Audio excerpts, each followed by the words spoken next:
नमस्कार दोस्तों, युक्ति आईएएस में आपका हार्दिक स्वागत है। आज है 17 फरवरी और आज हम बात करेंगे जो करंट का पेपर आपका बिहार पीसीएस का हुआ था उसी का एनालिसिस पे हम लोग बात करेंगे। 1 से लेके 60 तक मैंने एनालिसिस करा दिया था और आगे जो है 60 के आगे जितने भी क्वेश्चन बचे हैं आज उसके एनालिसिस किया जाएगा। तो आगे बढ़ने से पहले जिन लोगों ने चैनल को सब्सक्राइब न किया हो चैनल को सब्सक्राइब कर लें। ऑनलाइन टेस्ट सीरीज स्टार्ट हो चुका है, बहुत पहले रोज़ बताता भी हूँ आप लोग को। और जिन लोगों ने अभी ऐप को इंस्टॉल न किया हो तो ऐप को इंस्टॉल भी कर सकते हैं। गूगल के प्ले स्टोर पे जाएंगे, वहाँ पे युक्ति आईएएस सर्च करेंगे। जैसे युक्ति आईएएस लिखेंगे इस तरह का ऐप आएगा, उसको इंस्टॉल करके रजिस्ट्रेशन करके आप जो भी कोर्सेज लेना चाहते हैं वो ले सकते हैं। यहाँ पे सारे कोर्सेज अवेलेबल हैं, चाहे वो स्टेट पीसीएस के हों, चाहे वो यूपीएससी के हों, चाहे वो वनडे एग्जाम के कोर्स हो, सारे सब्सक्रिप्शन यहाँ पे अवेलेबल है ऐप पे। और भी बहुत सारे फीचर ऐप पे ला दिए गए हैं जिन बच्चों को, चाहे वो कोई भी तैयारी करता हो, एसबीआई का पीओ का तैयारी करता हो, आईबीपीएस का तैयारी कर रहा हो, या डीआरडीओ का तैयारी कर रहा हो, या रेलवे का, या कोई भी एएलपी का तैयारी करो, कुछ भी हो, आप ऐप पे जाएंगे तो बहुत सारे आपको फीचर नए दिखाई देंगे। आप कोई भी सब्सक्रिप्शन लेके अपने पेपर को दे सकते हैं। 67 बीपीएससी का टेस्ट लगातार चल रहा है। 21 टेस्ट है, 199 प्राइस है इसका, 2 साल की वैलिडिटी है और आप घर बैठे ही टेस्ट को दे सकते हैं। और यही टेस्ट का जो करंट का टेस्ट हुआ था उसी टेस्ट का मैं एनालिसिस करा भी रहा हूँ। इसके साथ ही साथ 67 जो है बीपीएससी जो था, जिसका मेंस का जो पेपर है, मेंस की जिनको तैयारी करनी है, वो जीएस का फर्स्ट पेपर 100 क्वेश्चन है, जीएस के सेकंड पेपर में 100 क्वेश्चन है, और ऑप्शनल पेपर जो ऑप्शनल वैकल्पिक विषय एक विषय लेना होता है उसमें भी है, उसके भी क्वेश्चन का एनालिसिस कराया जाएगा। तो जिन लोगों को इनरोल होना है वो इनरोल हो सकते हैं। इसके साथ ही साथ जिनको यूपीएससी की तैयारी करना हो, क्योंकि 5 जून को पेपर है, विश्व पर्यावरण दिवस के दिन 5 जून को, तो जिनको भी यूपीएससी की तैयारी करना हो वो भी इनरोल हो सकते हैं, उनका भी रजिस्ट्रेशन स्टार्ट कर दिया गया है। तो मैंने कहा भी था कि आप लोगों को 1 से लेकर 60 तक मैंने सारा कंप्लीट कर दिया है, यानी कि जनवरी से मार्च 2021 तक का 30 क्वेश्चन ये वाला, और अप्रैल से जून 2021 का 30 क्वेश्चन ये वाला, ये दोनों हो चुके हैं। बाकी अब इसके आगे का हम लोग एनालिसिस करेंगे, और जो कि 61 से लेकर 100 तक है, जुलाई से लेकर सितंबर 2021 का। यानी कि आप देखेंगे कि जनवरी 2021 से लेकर अभी तक जितने भी करंट हैं, जब तक पेपर होगा आपको उतना करंट युक्ति आईएएस के ग्रुप पे मिल जाएगा। आप लोग वहाँ पे जाके जो भी क्विज चलते हैं, जो क्विज मोड जो चलता है, दिन भर पोल होता है, क्वेश्चन आते रहते हैं उस पर, तो उस पर करंट के भी क्वेश्चन आपको मिल जाएंगे। तो जो 30 क्वेश्चन आते हैं वो 30 क्वेश्चन अपना श्योर कर सकते हैं आप लोग। तो जो भी दिया जाता है बस इसी को पढ़ लें, आप लोग के लिए बहुत ही इनफ रहेगा। तो चलिए हम सबसे पहले बात करते हैं 61 क्वेश्चन पे। तो 61 क्वेश्चन पे चलते हैं हम लोग। सबसे पहले लगातार सीडीपीओ का पेपर है, लगातार कई सारी परीक्षाएं हैं आप लोगों का, तो हर परीक्षा के लिए वो करंट अफेयर बहुत ही इंपॉर्टेंट रहेगा। तो और लूसेंट का सबसे बड़ी बात है कि लूसेंट का जो जो अभी चल रहा है, सीरीज चल रहा है, अगर किसी को इनरोल होना है, क्योंकि देखिए बीपीएससी के पेपर में लूसेंट का बहुत बड़ा रोल है, डायरेक्ट नहीं इनडायरेक्ट बोले कि बहुत बड़ा रोल है। आप देखेंगे प्रीवियस ईयर क्वेश्चन पेपर उठाएंगे, लूसेंट अगर कोई लड़का पढ़ लेता है ना, लूसेंट को सही तरीके से कोई पढ़ लेता है, जो हम लोग के द्वारा आप लोग को अवेलेबल कराया जाता है, जो कोर इंपॉर्टेंट जो आपको है, क्योंकि लूसेंट जो है बुक्स वो पढ़ने के लिए उसमें बहुत कुछ है, लेकिन जो कोर है जहाँ से पेपर में क्वेश्चंस आते हैं, वो लूसेंट का एनालिसिस जो है अब युक्ति आईएएस ग्रुप पे भी कराया जा रहा है। जिनको उसका भी सब्सक्रिप्शन लेना है तो वो जाके ऐप पर देखेगा, वहाँ पे सब्सक्रिप्शन प्लान लिखा हुआ है, वहाँ पे जाके इनरोल हो सकता है। और रोज जो 20 क्वेश्चन का आपका उस पर टेस्ट भी होगा, आपको टॉपिक बता दिया जाएगा और उसको आप पढ़िए और आप देखिए कि दूसरों से बेहतर कितना बढ़िया रिजल्ट आप लोग का आता है। तो 61 क्वेश्चन पे चलते हैं। निम्नलिखित में से क्वेश्चन पूछा कि किस वर्ष तक भारत में क्षय रोग समाप्त करने का सर्वोच्च प्राथमिकता तय किया गया है। ठीक है, क्षय रोग के बारे में बात किया गया है। जब भी इस तरह के क्वेश्चंस आते हैं, आप देखे होंगे जब मलेरिया की बात की गई थी तब भी, या पोलियो की बात की गई थी, तो एक टाइमलाइन डिक्लेयर कर दिया जाता है कि इस टाइमलाइन तक इसको समाप्त करना है। तो ये बहुत ही इंपॉर्टेंट ये क्वेश्चन ऐसे हो जाते हैं। तो इसमें पूछा है कि निम्नलिखित में से किस वर्ष तक भारत में क्षय रोग समाप्त करने का सर्वोच्च प्राथमिकता तय किया गया है। 2024, 2025, 2027 और 2030, ये 4 ऑप्शन है, और इसी ऑप्शन में कोई ऐसा ऑप्शन होगा जो आपका आंसर होगा। तो इसका सही आंसर है 2025 तक। 2025 तक भारत सरकार ने कहा भी है कि भारत में क्षय रोग जो है उसको समाप्त करने की प्राथमिकता में रखा गया है। तो यही है कि भारत सरकार द्वारा 2025 तक क्षय रोग को समाप्त करने के लिए सर्वोच्च प्राथमिकता दी है। भारत में टीबी के लिए बजट आवंटन में पिछले 5 वर्षों में 4 गुना वृद्धि देखी गई है। उच्च गुणवत्ता वाली दवाओं, डिजिटल तकनीक, निजी क्षेत्र और समुदायों के बीच स्वास्थ्य प्रणाली के भीतर सभी स्तरों पर टीबी सेवाओं को एकीकृत करके देश में टीबी घटनाओं और मृत्यु दर में तेजी से गिरावट लाने के लिए इनका इस्तेमाल किया जा रहा है। और वर्तमान में भारत में विश्व के क्षय रोग का 30% मरीज हैं। पूरे भारत में विश्व के जितने भी टीबी के रोगी हैं उसमें से 30% उसका भारत में है। और भारत सरकार ने इसको प्राथमिकता दी है कि कैसे भी करके किसी भी तकनीक का हम यूज करके 2025 तक हम इस क्षय रोग को समाप्त करने के लिए उनकी प्राथमिकता में है। तो इसको देखिएगा, बहुत ही इंपॉर्टेंट होगा ये क्वेश्चन। देखिए जैसे मैंने कहा कि ये तो आपसे पूछा ही जाएगा कि 2025 तक कब का डेडलाइन है, तो 2025। इसके साथ साथ ये भी क्वेश्चन में आपको इंपॉर्टेंट होगा कि बजट में मान लीजिए अगर क्वेश्चन पूछ दे कि भारत में टीबी के लिए बजट आवंटन में पिछले वर्षों की तुलना में कितने % की वृद्धि की गई है, तो 5 वर्षों में पिछले 5 वर्षों की तुलना में मतलब 4 गुना वृद्धि देखी गई है। इसके साथ ही साथ मैंने कहा कि सरकार कैसे इस काम को करेगी, तो उच्च गुणवत्ता वाली दवाओं को, डिजिटल जो तकनीक है, जो आजकल डिजिटल मीडिया जो है, डिजिटल तकनीक है, टेक्निक जो है, निजी क्षेत्र और जैसे मैंने कहा कि समुदायों के बीच स्वास्थ्य प्रणाली के बेहतर समन्वयन करके टीबी सेवाओं को विकसित करके देश में टीबी की घटनाओं और मृत्यु दर में तेजी से गिरावट लाने के लिए इसका इस्तेमाल किया जा रहा है। तो देखिए क्वेश्चन कहीं से भी घुमा के आए, मान लीजिए यूपीएससी में 4 स्टेटमेंट दे देगा और उसी में से पूछ देगा कि 1 2 2 3 1 2 3 इनमें से सभी, तो ऐसे भी क्वेश्चंस देखेंगे आपको मिल जाएंगे। इसलिए जो करंट बताया जा रहा है वो हर परीक्षा के लिए बहुत ही उपयोगी सिद्ध होगा। अगला क्वेश्चन है 62, प्रधानमंत्री नरेंद्र मोदी ने जापानी जेन गार्डन का उद्घाटन किस शहर में किया है। अब बताओ, प्रधानमंत्री नरेंद्र मोदी सबसे पहले जापान की मुद्रा क्या है और जापान की राजधानी क्या है, ठीक है, कमेंट करके आप लोग मुझे बताइएगा। मैं बार बार कहता हूं कि जब भी क्वेश्चंस पढ़िए उसके इर्द गिर्द जितने भी क्वेश्चंस बनते हैं वो जरूर आप लोग पढ़िए, ठीक है। तो जापान के बारे में मैंने इसमें पूछा है कि प्रधानमंत्री नरेंद्र मोदी जी ने जापानी जेन गार्डन का उद्घाटन किस शहर में किया है। Option A Delhi, option B Mumbai, option C Varanasi, option D Ahmedabad. तो कौन सा शहर है ऐसा, तो वो शहर है अहमदाबाद। अहमदाबाद की जिक्र किया गया तो गुजरात की बात किया जाएगा। गुजरात की राजधानी क्या है, गुजरात में इसमें वर्तमान में सीएम कौन है, गुजरात के राज्यपाल कौन है, ये कमेंट करके आप लोग जरूर मुझे बताइए। इसके साथ साथ गुजरात के बारे में गुजरात की लोकसभा की कितनी सीटें हैं, राज्यसभा की कितनी सीटें और विधानसभा की कितनी सीटें हैं, एटलीस्ट इतना आप सभी को पता होना चाहिए, ठीक है। तो इसमें जो मैंने कहा कि नरेंद्र मोदी जी ने जापानी जेन गार्डन का उद्घाटन किया है, तो वो शहर का नाम है अहमदाबाद में। प्रधानमंत्री नरेंद्र मोदी ने अहमदाबाद में जापानी जेन गार्डन तथा काइजन अकादमी का वर्चुअली उद्घाटन किया है। भारत और जापान द्वारा संयुक्त रूप से स्थापित इसे किया गया है। जापानी जेन का अर्थ होता है ध्यान लगाना। जेन का यहाँ पे अर्थ क्या है, मान लीजिए यही क्वेश्चन उठा के पूछ दे तो इसका अर्थ होता है ध्यान लगाना, ठीक है। तो इसका सही आंसर हो जाएगा ऑप्शन डी। अगला क्वेश्चन है कि भारतीय एयरटेल कंपनी ने किस ग्रुप के साथ भारत में 5G नेटवर्क सॉल्यूशन को भारत में ही बनाने का निर्णय लिया है। भारतीय एयरटेल कंपनी की जिक्र किया जा रहा है कि किस ग्रुप ने भारत में 5G, मतलब यहाँ जी का मतलब जनरेशन होता है।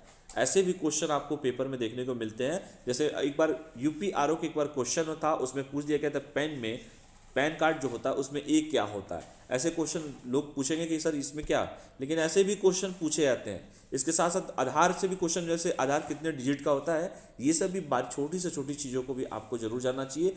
पेपर में ऐसे क्वेश्चन जरूर देखने को मिलते हैं। यहाँ पर मेरा मतलब है 5G नेटवर्क, 5G टेक्निक की बात की जा रहा है, 5G 5th जनरेशन की बात किया जा रहा है कि भारतीय एयरटेल कंपनी ने किस ग्रुप के साथ भारत में 5G नेटवर्क सॉल्यूशन को भारत में ही बनाने का निर्णय लिया है। ऑप्शन रिलायंस, टाटा, विप्रो, अदानी। इसका सही आंसर है टाटा कंपनी। टाटा वो कंपनी है जिसने भारतीय एयरटेल कंपनी के जो ग्रुप है ने टाटा के साथ भारत में 5G नेटवर्क सॉल्यूशन को भारत में बनाने का निर्णय लिया है, ठीक है। 64 पे चलते हैं। 64 बहुत ही इंपॉर्टेंट क्वेश्चन है कि निम्नलिखित में से किस स्थान से आज़ादी का अमृत महोत्सव को प्रारंभ किया गया है। 4 ऑप्शन है, साबरमती आश्रम, दांडी, सोमनाथ और गांधी नगर। अब बताइए, चारों तो गुजरात का ही है भाई। सोमनाथ मंदिर भी गुजरात में है, गांधीनगर जो है राजधानी है, गुजरात की राजधानी गांधीनगर है, दांडी है, दांडी मार्च हुआ था, साबरमती आश्रम भी है। अब ये क्वेश्चन आज़ादी का अमृत महोत्सव के बारे में जिक्र किया गया है, तो इसका सही आंसर है साबरमती आश्रम। साबरमती के संतों ने कर दिया कमाल। तो 64 जो है इसका आंसर होगा ए फॉर एप्पल। साबरमती आश्रम में जन समूह को संबोधित करते हुए प्रधानमंत्री श्री नरेंद्र मोदी जी ने कहा है कि आज़ादी के अमृत महोत्सव 15 अगस्त 2022 से, मतलब जब 15 अगस्त 2022 का मतलब यहाँ पर यह है कि इसी साल 15 अगस्त को 2022 में आज़ादी का 75 साल पूरा हो जाएगा और उसी के 75 सप्ताह पहले से ही ये कार्यक्रम स्टार्ट कर दिया गया है। इस बार का जो गणतंत्र स्वतंत्रता दिवस होगा। उस स्वतंत्रता दिवस आज़ादी का 75 साल उस समय पूरा हो जाएगा, क्योंकि 15 अगस्त 1947 से 15 अगस्त 2022 का जो बीच का ड्यूरेशन है वो 75 ईयर पूरा कंप्लीट कर लेगा। और इसी के उपलक्ष्य में साबरमती आश्रम में ही जन समूह को संबोधित करते हुए हमारे देश के यशस्वी प्रधानमंत्री जी ने कहा है कि अमृत महोत्सव, जो आज़ादी का अमृत महोत्सव है, वो 15 अगस्त 2022 से 75 सप्ताह पहले से इसको शुरू कर दिया गया है और 15 अगस्त 2023 तक यह महोत्सव जारी रहेगा। और इस महोत्सव में महात्मा गांधी और महान व्यक्तियों को श्रद्धांजलि अर्पित किया गया है जिन्होंने स्वतंत्रता संग्राम में अपने प्राणों की आहुति दिया था। अब बताइए, मान लीजिए करंट में ही ये क्वेश्चन, सपोज करो कि मॉडल में अगर ऐसे क्वेश्चन के कोई ऐसे फ्रेमिंग करके कोई क्वेश्चन अगर आपसे पूछ दे तो ये सब भी चीज़ें आप लोग इसमें इंक्लूड कर सकते हैं। ठीक है। प्रधानमंत्री नरेंद्र मोदी ने 5 स्तंभों अर्थात स्वतंत्रता संग्राम, 75 पर विचार, 75 उपलब्धियां, 75 कार्रवाइयां, 75 संकल्प को प्रेरणा मानते हुए अपने सपनों और दायित्वों को बनाए रखने तथा आगे बढ़ने के मार्गदर्शन के रूप में इसे दोहराया भी है। ठीक है। तो इसको भी ध्यान से, ये सब भी जो व्याख्या जो दिया जाता है युक्ति आईएएस के द्वारा, उस व्याख्या को भी जरूर आप लोग पढ़िए। एक क्वेश्चन ही नहीं दिया जाता है इसमें, एक क्वेश्चन के साथ कई सारे क्वेश्चन इसमें महत्वपूर्ण हो जाते हैं। तो इसका सही आंसर है साबरमती आश्रम। किसने संबोधित किया? प्रधानमंत्री जी ने। कितने सप्ताह पहले से? मतलब 75 सप्ताह।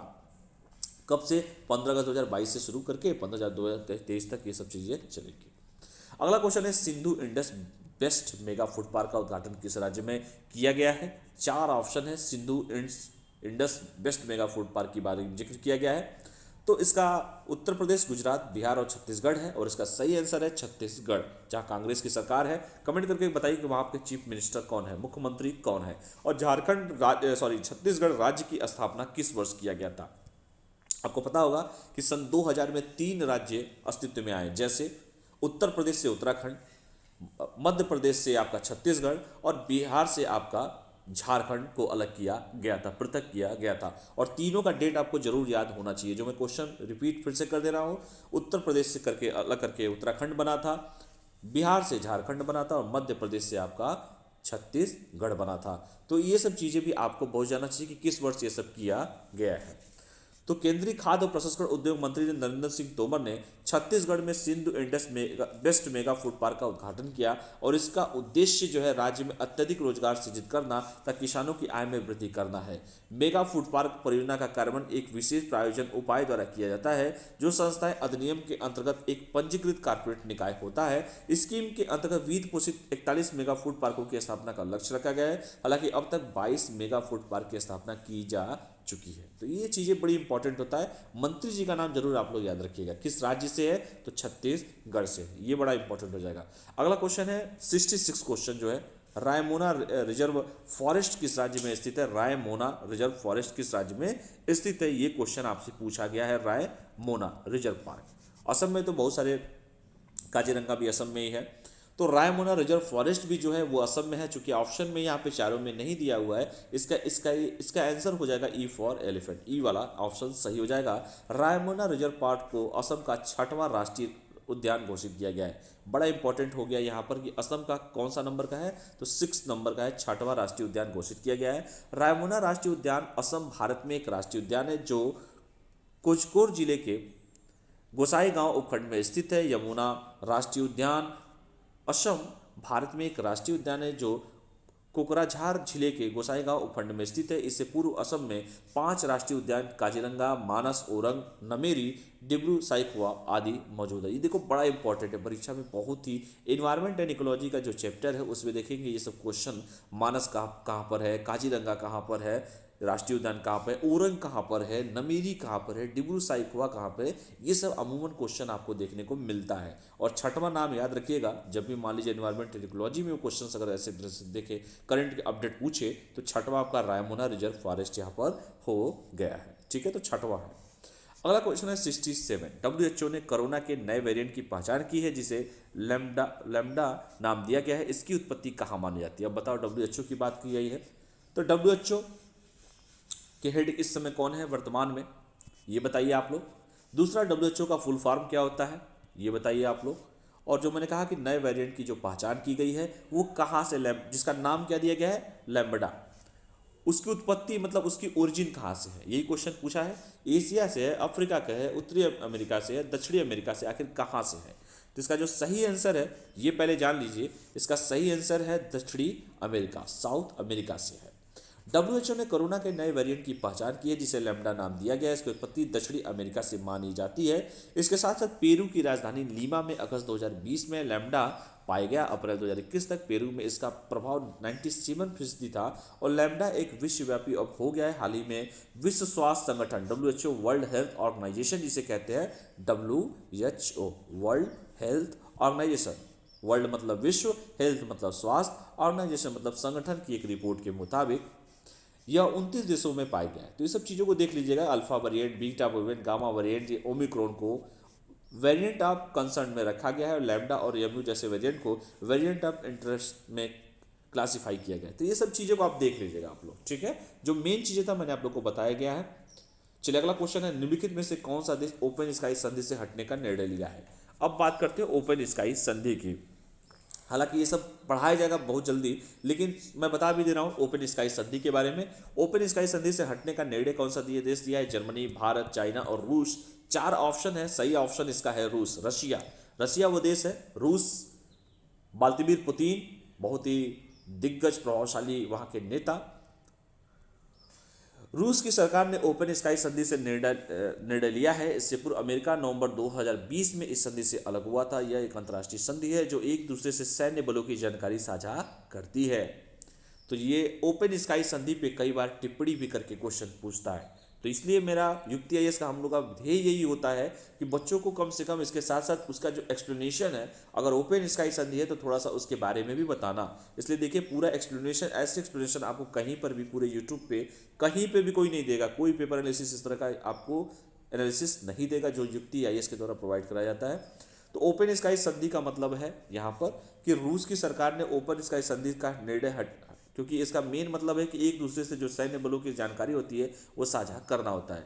2020 के नवंबर में अमेरिका हटा था, उसके बाद एक अंतर्राष्ट्रीय संधि है, इंटरनेशनल अलायंस है, लेकिन अब इसके बाद जो है अब रूस भी हट गया है। भारत ने नागरिक उड्डयन को बढ़ावा देने के लिए ओपन स्काई संधि समझौता कार्य कर रहा है। भारत का UAE, New Zealand, Singapore, Brunei, Chile, Samoa, Tonga, Mongolia, यूरोपीय समुदाय सहित 109 देशों के साथ हवाई समझौता चल रहा है। ओपन स्काई समझौता द्विपक्षीय समझौता है जो दोनों देश अंतर्राष्ट्रीय यात्री और कार्गो सेवाओं की पेशकश करने के लिए एयरलाइंस के अधिकार प्रदान करने के लिए बातचीत करते हैं। यह अंतर्राष्ट्रीय यात्री और कार्गो उड़ानों का विस्तार करता है। इसके साथ ही साथ राष्ट्रीय नागरिक उड्डयन नीति भारत सरकार को दक्षिणी एशियाई क्षेत्रीय सहयोग संघ देशों के साथ साथ नई दिल्ली से 5000 किलोमीटर के दायरे से परे देशों के साथ पारस्परिक आधार पर ओपन स्काई हवाई समझौते में प्रवेश करने की अनुमति देती है। तो याद रखिएगा, इसके पहले नवंबर में अमेरिका के द्वारा हुआ है, अब इसके बाद ये रूस ने भी ये निर्णय ले लिया है। 69 क्वेश्चन पे चलते हैं। 69 क्वेश्चन बहुत ही इंपॉर्टेंट है कि चीन की कम्युनिस्ट पार्टी की 100वीं वर्षगांठ के अवसर पर किस टूरिज्म को बढ़ावा दिया जा रहा है। अब बताओ, चीन की कम्युनिस्ट जो पार्टी है उसकी 100वीं वर्षगांठ है और उसी के उपलक्ष्य पर किस टूरिज्म को बढ़ावा दिया जा रहा है। क्या रेड टूरिज्म है, ग्रीन टूरिज्म है, येलो टूरिज्म है, ऑरेंज टूरिज्म है? तो इसकी सही आंसर है red tourism. Option A is बिल्कुल करेक्ट है। चीन में कम्युनिस्ट पार्टी की 100वीं वर्षगांठ के 100वीं मतलब 100वीं वर्षगांठ, यहाँ पे 100 नंबर मतलब शतक पूरा हो गया। वर्षगांठ के अवसर पर रेड टूरिज्म मतलब लाल पर्यटन को बढ़ावा दिया जा रहा है, अर्थात लोगों को कम्युनिस्ट पार्टी से जुड़े ऐतिहासिक व सांस्कृतिक स्थानों पर जाने के लिए प्रोत्साहित किया जा रहा है। 70 क्वेश्चन है, गूगल द्वारा दुनिया की सबसे लंबी अंडर सी केबल के निर्माण की योजना बनाई है, इसका नाम क्या रखा गया है?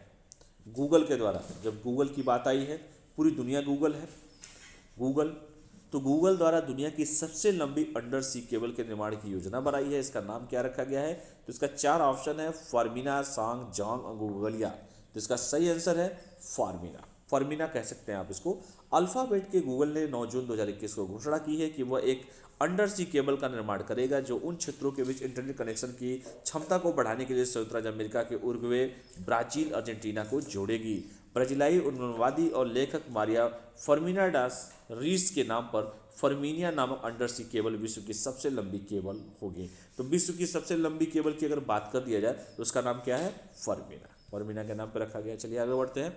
71 क्वेश्चन भी कर लेते हैं हम लोग। वैश्विक साइबर सुरक्षा सूचकांक 2020 में भारत किस स्थान में है? ऐसे क्वेश्चन अमूमन बिहार पीसीएस की परीक्षाओं में देखने को मिलते हैं। तो साइबर की बात की, साइबर सुरक्षा, क्योंकि आज के डेट में बहुत बड़ा एक मुद्दा है, क्योंकि साइबर क्राइम भी दिन पे दिन बढ़ते जा रहे हैं और साइबर क्राइम को हटाना बहुत बड़ी एक सरकार के लिए चुनौती भी है। और आप लोगों ने पढ़ते भी होंगे सिक्योरिटी वाले, यूपीएससी की तैयारी में आपको सिक्योरिटी जो है उसमें आप लोग को ये सब चीज़ें पढ़ाई भी जाती है। तो वैश्विक साइबर सुरक्षा सूचकांक 2020 में भारत का स्थान निम्नलिखित में से कौन सा है? 4 ऑप्शन है, 10, 11, 12, 13। तो इसका सही आंसर है नॉट लिस्ट 10, 10वां नंबर है साइबर सुरक्षा में।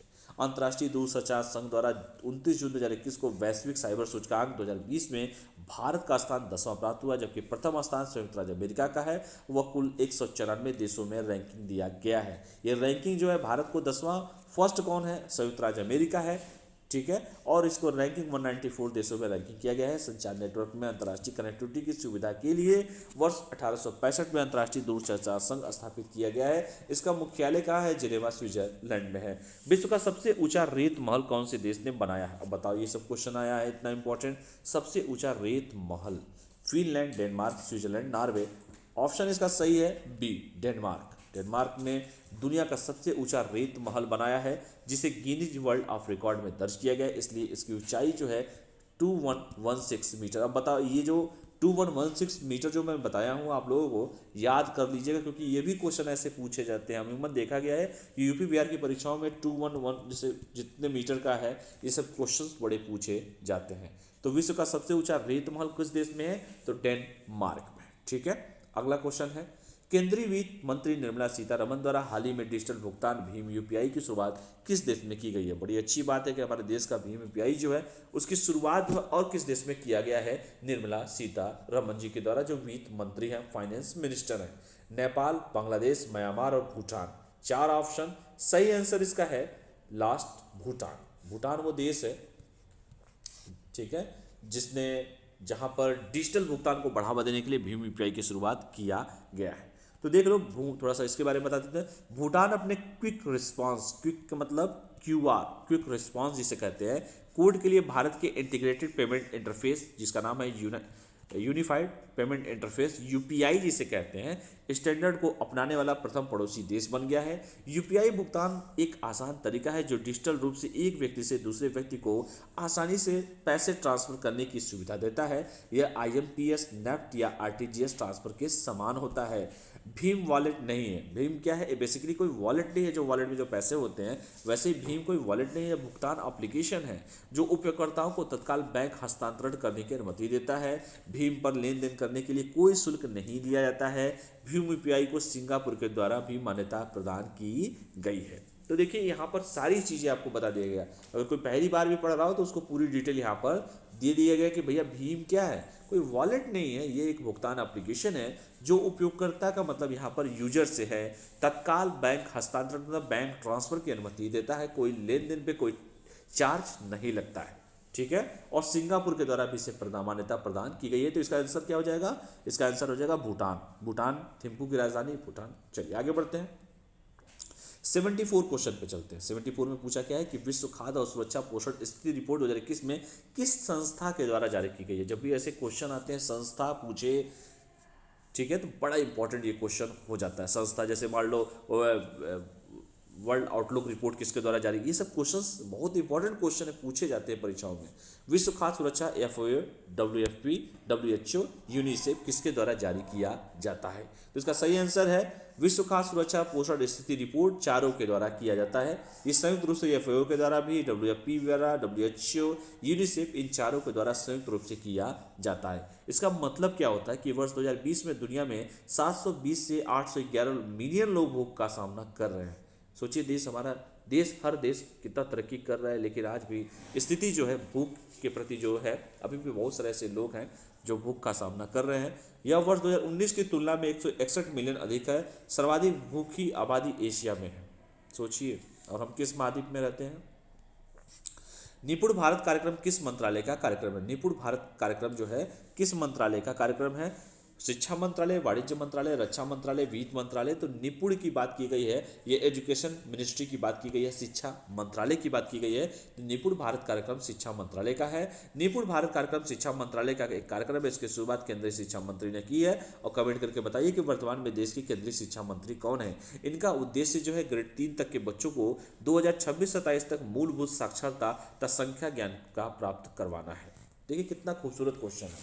76 निम्नलिखित में से किस मेट्रो ने भारत की पहली फास्टैग आधारित कैशलेस पार्किंग की सुविधा प्रदान की है, बताइए। ऐसे क्वेश्चन आ जाए भाई, इन सब चीज़ों का मतलब क्या होता है। पहली बात तो फास्टैग जैसे भी है, आपको लाइन में नहीं लगना पड़ेगा, कतार में नहीं लगना पड़ेगा। आपका फास्टैग लगा हुआ है, जिस माध्यम से आप जाएंगे स्कैन हो जाएगा और आप सीधे आप निकल जाएंगे, कहीं भीड़ भाड़ में फंसने की जरूरत ही नहीं है। और पहली बार पूछा कि किस मेट्रो ने, मेट्रो तो बहुत जगह चल रही है, भारत की पहली मेट्रो जो है, अगर मैं दिल्ली की बात करूं, कोलकाता थाला मेट्रो है ही, दिल्ली मेट्रो की अगर बात करूं तो दिल्ली मेट्रो ही वो मेट्रो है जो जापान के सहयोग से इस्टेब्लिश किया गया था, श्रीधरन इंजीनियर साहब के द्वारा। बहुत बड़ा रोल था उनका दिल्ली मेट्रो में। तो निम्नलिखित में से पूछा है कि किस मेट्रो ने भारत की पहली फास्टैग आधारित कैशलेस पार्किंग की सुविधा दी है, क्योंकि पार्किंग की बड़ी समस्या हर जगह है, तो वह है दिल्ली मेट्रो। तो याद रखिएगा, पहली बार ऐसा हो रहा है तो इम्पॉर्टेंट बहुत हो जाता है इस क्वेश्चन को। तो दिल्ली मेट्रो रेल कॉर्पोरेशन ने भारत की पहली फास्टैग आधारित कैशलेस पार्किंग की सुविधा शुरू की है। इससे प्रवेश तथा भुगतान के समय की बचत होगी, क्योंकि आजकल पता ही है कि शहरों में समय का कितना बड़ा रोल है, एक एक मिनट कितना इंपॉर्टेंट है। लोग इतना जल्दीबाजी में अपना काम कर रहे हैं और उनके समय को बचाने के लिए इन सब सुविधाओं को शुरू करने वाला दिल्ली मेट्रो पहला ऐसा दिल्ली मेट्रो रेल कॉर्पोरेशन है जो भारत की पहली फास्टैग आधारित कैशलेस पार्किंग की सुविधा प्रदान कर रहा है, दे रहा है लोगों को। फास्टैग में एक क्यूआर कोड होता है, जब आपकी गाड़ी टोल टैक्स कलेक्शन सेंटर पर लगा सेंसर अपना फास्टैग को स्कैन करता है और आपका बनता टैक्स जो है फास्टैग से कट जाता है। जिस बैंक से वो थ्रू अटैच होता है उसे मैसेज भी आ जाता है, कट जाता है पैसा कि इतना आपका कटा हुआ है, आप आराम से पार्किंग कर सकते हैं। इसके साथ साथ NHAI भी जब जाते हैं, राष्ट्रीय हाईवे अथॉरिटी ऑफ इंडिया पे भी जब जाते हैं, या भारत द्वारा इलेक्ट्रॉनिक टोल कलेक्शन सिस्टम शुरू किया गया है। NHAI ने सबसे पहले अहमदाबाद मुंबई हाईवे के भी 2014 में इसे शुरू किया था और जुलाई 2015 में इसे चेन्नई बेंगलुरु टोल प्लाजा पर भी शुरू किया गया था। बड़ी खूबसूरत क्वेश्चन है दिल्ली मेट्रो। अगला क्वेश्चन है 77, स्पर्श प्रणाली निम्नलिखित में से किस मंत्रालय का कार्यक्रम। स्पर्श प्रणाली वित्त मंत्रालय, रक्षा मंत्रालय, शिक्षा मंत्रालय, वाणिज्य मंत्रालय। 4 इतने मंत्रालय हैं और स्पर्श प्रणाली की बात की जा रही है। स्पर्श का यहाँ पर मतलब है पेंशन प्रशासन तथा रक्षा प्रणाली। तो जाहिर सी बात है, जब नाम ही ऐसा है तो रक्षा प्रणाली की बात की, सिक्योरिटी की बात किया गया है, तो ये इसका सही आंसर हो जाएगा रक्षा मंत्रालय, डिफेंस मिनिस्ट्री। तो रक्षा मंत्रालय ने भारत में भारतीय सेनाओं को पेंशन भोगियों के लिए स्पर्श की शुरुआत की है। इसके माध्यम से पेंशन भोगियों को डिजिटल तरीके से सही समय पर भुगतान सुनिश्चित किया जाएगा।